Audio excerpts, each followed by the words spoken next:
नमस्कार, मैं हूं प्रशांत द्विवेदी। S7 के संवाद कार्यक्रम में आपका स्वागत है। आज हमारे साथ में प्रोफेसर विनय कुमार पाठक जी मौजूद हैं, जिनसे हम लोग संवाद के तहत खास बातचीत करेंगे। सर, बहुत बहुत स्वागत है आपका संवाद कार्यक्रम में। नमस्कार जी सर, आपके बारे में जी थैंक यू सर। आप 756 जो कॉलेज चल रहे हैं उत्तर प्रदेश में, उसमें प्रशासक के तौर पे हैं। और सर, अगर देखा जाए तो जिस तरह से कोरोना वायरस अपने पूरे भारत में जिस तरह से उसने आया, जिस तरह से समस्याएं पैदा हुई, एक शिक्षण संस्थान को चलाना सर सबसे बड़ा चैलेंज है। कैसे देखते हैं इस पूरे वाक्य को सर आप? आपने बहुत ही एक अच्छा प्रश्न पूछा है। और मुझे लगता है कि कोरोना काल में जैसे सभी में एक न्यू नॉर्मल आया है, वैसे शिक्षण संस्थानों में भी न्यू नॉर्मल आया है जी। कोरोना काल में लगभग सब संस्थान जो है वो बंद है। मतलब उनके क्लासों में ताला लगे हैं, स्टूडेंट्स क्लासेस में नहीं आ रहे हैं, लैब प्रैक्टिकल्स नहीं हो रहे हैं। ऐसे काल के समय में सचमुच पूरी शिक्षण व्यवस्था ने एक बार पुनः देखा है। एक अच्छी बात ये हुई है कि सभी शिक्षण संस्थाएं बंद हैं, लेकिन शिक्षण और प्रशिक्षण चालू है।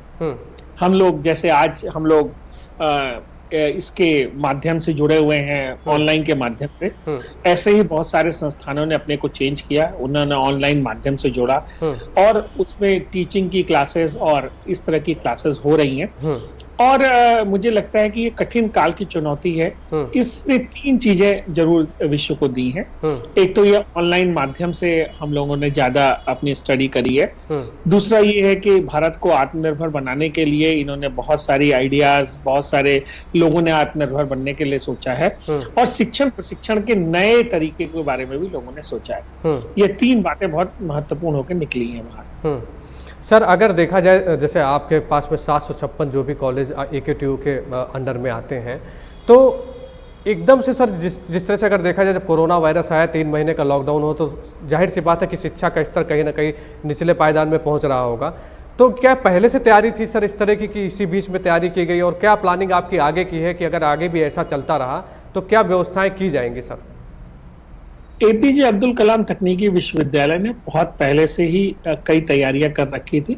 जैसे कि हम लोगों ने ऑनलाइन एजुकेशन के प्रति हमारी बड़ी रुझान थी। हमारे पास ERP, इंटरप्राइज रिसोर्स प्लानिंग जैसा एक सॉफ्टवेयर मौजूद था, जिससे हम सभी लोगों को पुश कर पाए अपने एजुकेशन को। ऐसे ही हम लोगों के पास स्टूडियोज भी रेडी थे, जहां से हम लोगों ने बहुत सारा मटेरियल जो है डाउनलोड करके कंप्लीट किया है। और इसी तरीके से हमने बहुत सारी जो चीजें हैं वो पहले से ही तैयार कर रखी थी। बहुत से विश्वविद्यालयों में ये तैयारी नहीं थी। और जो आपने सचमुच कहा कि जो को स्पेस, एक स्पेस में पढ़ने की बात है, जहाँ पे जैसे हम स्टूडियो में आके हम अपनी कोई बात कहते हैं और हम ऑनलाइन कोई बात कहते हैं, तो स्टूडियो में आके बहुत सारे लोग एक दूसरे से भी इंटरेक्ट करते हैं। मुझे लगता है कि वो कॉमन है जो इंटरेक्शन नहीं हो पा रहा है। और इस तरह का जो इंटरेक्शन जो है वो बहुत महत्वपूर्ण है। तो ये तो कहना सही नहीं होगा कि हम बहुत निचले पायदान पे हैं, परंतु 2-3 इश्यूज बहुत महत्वपूर्ण हैं। एक तो सबके पास डेटा नहीं है, सबके पास डिवाइस नहीं है, कंप्यूटर डिवाइस नहीं है। इन सब चीजों से जूझते हुए हम लोग अपनी एजुकेशन को दे रहे हैं। और ये सब महत्वपूर्ण विषय हैं जिन पे हमें पूरी जानकारी करनी होगी और आगे आगे इसमें पढ़ाई करनी होगी। सर, मैं एक बात ये भी समझना चाहता हूँ आपसे कि जिस तरह से ये महामारी अगर सामने आई, तो आपने सर क्या प्रयास किया, मतलब आपके संस्थान ने क्या प्रयास किया कि जाहिर सी बात है बहुत सारा परिवार, बहुत सारे लोग आपसे जुड़े रहे होंगे, और जिस तरह से बीमारी सामने आई, इसकी कोई अभी वैक्सीन नहीं बनी। जाहिर सी बात है कि एक जानकारी कुल मिला के बचाव कर सकते हैं। अगर देखा जाए तो मास्क लगाएं, बाजारों में कम जाएं। तो आपके द्वारा सर क्या प्रयास किए गए कि जो सबसे महत्वपूर्ण बात है ये कि इस महामारी के समय में सब लोगों में भय एक व्याप्त है और सब लोग बहुत ही डरे हुए हैं। यह एक महत्वपूर्ण बात थी। दूसरा एक महत्वपूर्ण बात है जो हम सब लोगों ने किया, सभी विश्वविद्यालयों ने किया। सभी विश्वविद्यालयों ने लोगों को भोजन दिया। एक अन्न क्षेत्र जो है, हमने कलाम अन्न क्षेत्र चलाया। उसके साथ साथ जो हमारे संस्थान के हम लोगों ने बहुत सारी चीजों को इनोवेट किया। हमने जो है वो जो इनोवेशंस हैं, हमने कई मशीन्स इनोवेट करी। हमने जो है एक्सरे से कोविड डिटेक्शन किया। हमने जो है वो बहुत सारी नोट की सैनिटाइजिंग मशीन, रोबोट्स और अन्य तरीके के रोबोट्स और इस तरीके के और वेंटिलेटर्स की स्प्लिटर्स, ये सब बहुत सारी चीजें हम लोगों ने बनाई। और इसके साथ साथ हम लोगों ने सभी लोगों को मास्क दिए। तो मुझे लगता है कि ये सब चीजें हम लोगों ने की, लेकिन आप सचमुच कह रहे हैं कि इस समय हम लोगों का काफी भय का वातावरण है और काफी लोग जो है वो डरे हुए हैं और हम लोग निरंतर कोरोना से सतर्क रहने की अभी भी जरूरत है, क्योंकि कोरोना वैश्विक महामारी अभी भी हम लोगों के बीच में है। अच्छा सर, जब हमने अपने व्यूवर्स से बताया कि आप हमसे संवाद में बातचीत करने के लिए आ रहे हैं, तो बहुत सारे हमारे पास में सवाल भी आए जिनको हम आपसे पूछना चाहेंगे। रायबरेली से एक दर्शक ने सर पूछा है कि जो रायबरेली का ये Feroze Gandhi polytechnic engineering college जो है, वो क्या गैर सरकारी है कि सरकारी है? अगर नहीं है तो किस तरह के प्रयास किए जा रहे हैं सर? जो रायबरेली का ये कॉलेज है वो अभी तक पहले ये सरकारी था, फिर इन्होंने कहा कि हमें प्राइवेट श्रेणी में रखें। अब ये लोग वापस गवर्नमेंट श्रेणी में आना चाहते हैं। हम लोगों ने शासन में इनको भेज दिया है इनका कागज, और मुझे लगता है कि जल्दी ही सरकारी मान्यता जैसे ही शासन देगी, हम इनको सरकारी मान्यताओं में रख देंगे, सरकारी जैसी मान्यताओं में। जी जी, क्योंकि ये है तो सेल्फ फाइनेंस कॉलेज, इसको सरकार कोई वो नहीं देती है, मान्यता नहीं देती है, सरकार कोई मतलब अनुदान नहीं देती, मान्यता तो दे ही देती।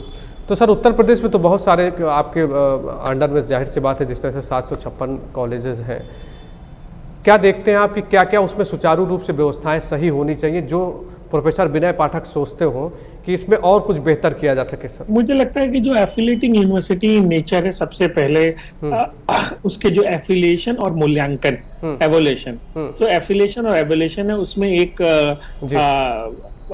शुद्धिकरण होना चाहिए, एक ऑनेस्टी होनी चाहिए, उसकी ओर हम लोगों ने प्रयास किया है। हम लोगों ने एग्जामिनेशन सिस्टम को काफी क्लीन बनाया है, और हम लोग इसी तरीके से जो है वो अपने दूसरे सिस्टम को भी, जो एफिलिएशन के सिस्टम है, उसको भी हम लोगों ने क्लीन किया है। मुझे लगता है कि यह दो चीजें बहुत महत्वपूर्ण है, एफिलिएशन और एग्जामिनेशन, किसी भी एफिलिएटिंग यूनिवर्सिटी के लिए, और उन दोनों पे हम लोगों ने काफी काम किया है। अच्छा सर, मैं एक बात आपसे समझना चाहता हूं कि जाहिर सी बात है, जिस तरह से ऑनलाइन पढ़ाई हो रही है, हम लोग भी इस समय बातचीत कर रहे हैं, जाहिर सी बात है प्रधानमंत्री ने कहा है कि डिजिटल भारत की जो बात कर रहे हैं, अगर वो पहले से अगर इस तरह की तैयारी ना होती तो शायद इतना हम लोग आगे ना बढ़ पाते। लेकिन फिर भी अगर कहीं देखा जाए तो बहुत सारे आपकी यूनिवर्सिटी के जो स्टूडेंट होंगे सर, जिनके पास में बहुत सारी इस तरह की सुविधाएँ नहीं होंगी कि वो नहीं पढ़ सकते इस तरह से, उनके पास में बहुत सारे इक्विपमेंट नहीं होंगे, कुछ लोगों के पास में कंप्यूटर है, कुछ लोगों के पास में लैपटॉप नहीं है, इस तरह की समस्याएं, तो उनसे निपटने के लिए सर क्या सोचते हैं आप, कैसे निपटा जाएगा? कैसे? मुझे लगता है कि जो दो बहुत महत्वपूर्ण बातें हैं जो मैं आपके समक्ष कहना चाहता हूँ, एक है डेटा, दूसरा है डिवाइस। डेटा और डिवाइस की अभी भी कमी है, और जब तक डेटा और डिवाइस नहीं होती तब तक हम हर किसी को डिजिटल नहीं कर सकते हैं। जी। डेटा और डिवाइस दोनों हार्डवेयर की प्रॉब्लम है, सॉफ्टवेयर की प्रॉब्लम्स नहीं है। मुझे लगता है कि सरकार को ही इसमें बहुत रुचि लेनी पड़ेगी, हर स्टूडेंट्स को डिवाइस दिलानी पड़ेगी, और हर स्टूडेंट्स को जो है डेटा की भी जो सुविधा है, उसको जो डेटा है वो भी कहीं ना कहीं से कम दरों पे डेटा उसको देना पड़ेगा, और मुझे लगता है कि ये सरकार ही कर सकती है, और सरकार को ये करना भी चाहिए।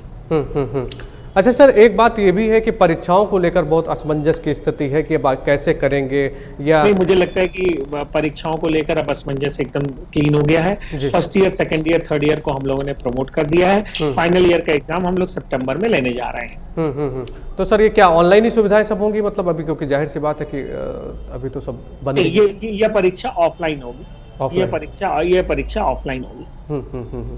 चलिए सर, संवाद कार्यक्रम में हम कुछ व्यक्तित्व के बारे में बात करते हैं। हम भी आपसे जानना चाहेंगे कि आपका क्या सफ़र था सर, आप इस मुकाम पर पहुंचे हैं, और जाहिर सी बात है आप 756 विद्यालयों के सर प्रशासक के तौर पर हैं। कैसे देखते हैं अपने सफ़र को सर, हमसे बताइए कुछ अपने बारे में।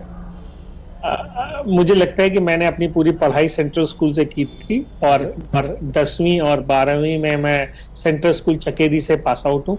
उसके बाद मैंने अपना बीटेक एक गरीब परिवार या एक मध्यम लोअर परिवार से, मेरे पिताजी आते हैं, वो उनका मूलतः परिवार कृषक का था, वो एयरफोर्स में काम करते थे।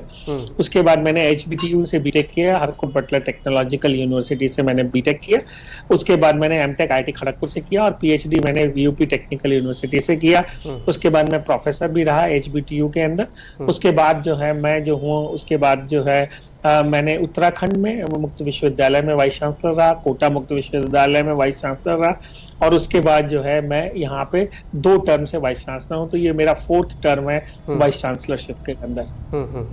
सर अंतिम सवाल, क्या सोचते हैं आप कि अभी कितना आपको कुछ करना है, या आपको क्या लगता है कि क्या क्या चीज़ें और बढ़ाई जाएं जिससे शिक्षा व्यवस्था और बेहतर हो और बढ़िया हो सके? सर मुझे लगता है कि यह प्रश्न बहुत है। जब तक मैं अभी भी एक छात्र के रूप में हूँ, मेरा मनोयोग ये है कि मैं बहुत सारी नई चीजें करूं, खासकर जो न्यू एजुकेशन पॉलिसी में चीजें आई हैं उनको हम लोग इम्प्लीमेंट करें, जो सबसे बड़ी बात है। और उसके बाद मैं ये चाहता हूं कि जो यूनिवर्सिटी अलग अलग तरह की, ये तकनीकी है, ये कृषि है, ये पुलिस है, ये फॉरेन जैसे है, ये यूनिवर्सिटीज के ना रह के एक विश्वविद्यालय बने, और इस विश्वविद्यालय के में सारी चीजों की पढ़ाई हो, और ये जो डिसिप्लिन है, आर्ट्स है, जर्नलिज्म है, इंजीनियरिंग है, ये सब मिलकर एक हो जाएं और एक तरीके का विश्वविद्यालय चले, और एक तरह के लड़का जिसका जो इंटरेस्ट है वो पढ़े।